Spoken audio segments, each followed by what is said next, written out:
Most people think Bitcoin's price only goes up and that it's the easiest way to get rich fast. They see headlines about new all-time highs or people buying Lambos with digital gold, and they want that too. But then something unpredictable happens. The price collapses, fear appears, and suddenly nobody wants to talk about Bitcoin anymore. This is exactly what's happening right now.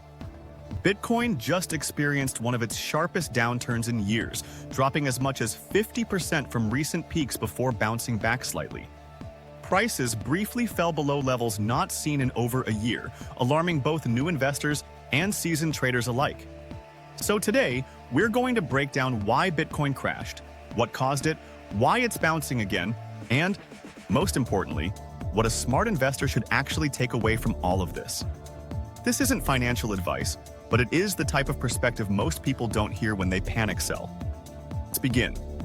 First, let's talk about what just happened. Bitcoin's price slumped rapidly over the past week.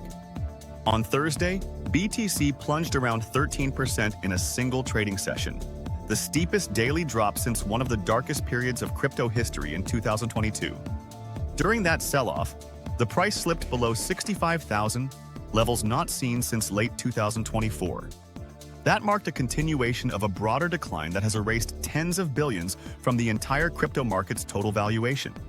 So why did it happen? There isn't just one reason. It's a mix of several forces all happening at once. Reason number one, market volatility and fear. Bitcoin, by design, is incredibly volatile. Prices can swing 10%, 20%, or even 40% in a single day. That's part of being a digital asset traded 24/7 by millions of people who each have their own motivations. Fear and greed are huge drivers, and when enough people panic, it triggers more selling. Reason number two, macro pressure. Beyond crypto itself, the broader financial world has been unfriendly to risk assets. Strong US dollar performance and higher interest rates make safe assets like bonds and cash more attractive relative to volatile digital assets like Bitcoin. Reason number three, institutional flows. Big financial players like exchange-traded funds and corporate holders can have a big influence. Large withdrawals from Bitcoin ETFs reduce buying pressure, which amplifies downturns.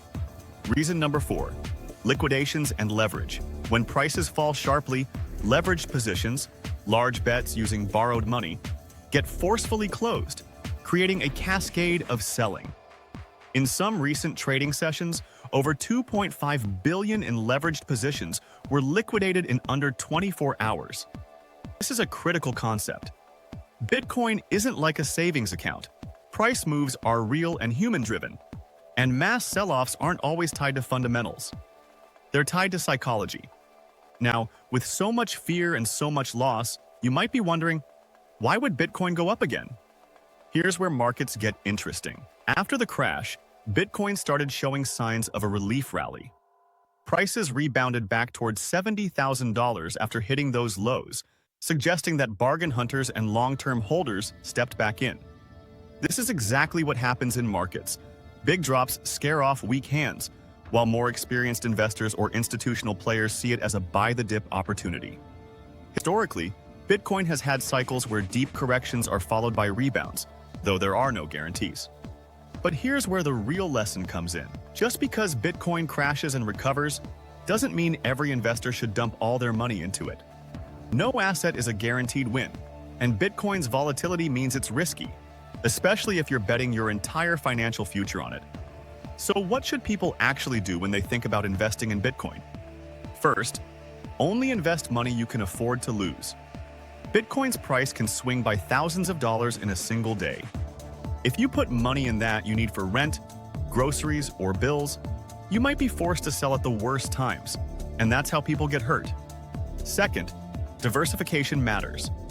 Putting all your money in Bitcoin is like putting all your eggs in one basket. The smartest investors spread risk across many assets: stocks, bonds, real estate, and yes, sometimes crypto. This way, a drop in one asset doesn't wipe out your entire portfolio. Third, think long-term, but plan short-term. Short-term trading based on fear and hype is a gamble. Long-term investing based on fundamentals and disciplined allocation is what builds wealth over time. Bitcoin might go up in the long run, but only time will tell. Fourth, don't ignore emotions. One of the biggest reasons people lose money isn't because of markets. It's because of human emotions.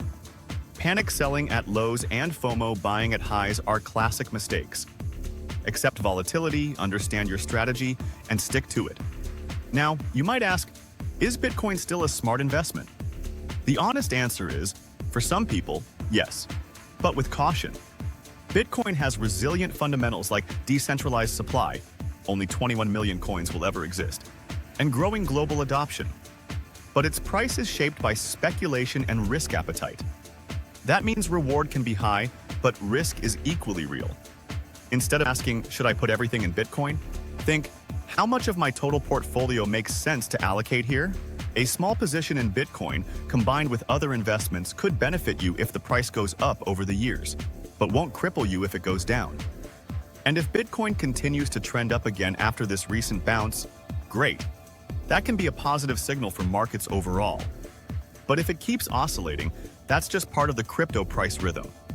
If anything, this crash and rebound remind us that no market is smooth and volatility is normal. The only real edge investors have is discipline, education, and risk management, not luck. Before we end, here's a question for you. If you could invest in Bitcoin today with no fear of losing your principal, but only a small portion of your portfolio, would you do it? Why or why not? Think about it, because the psychology behind that decision reveals more about your financial mindset than any price chart ever could.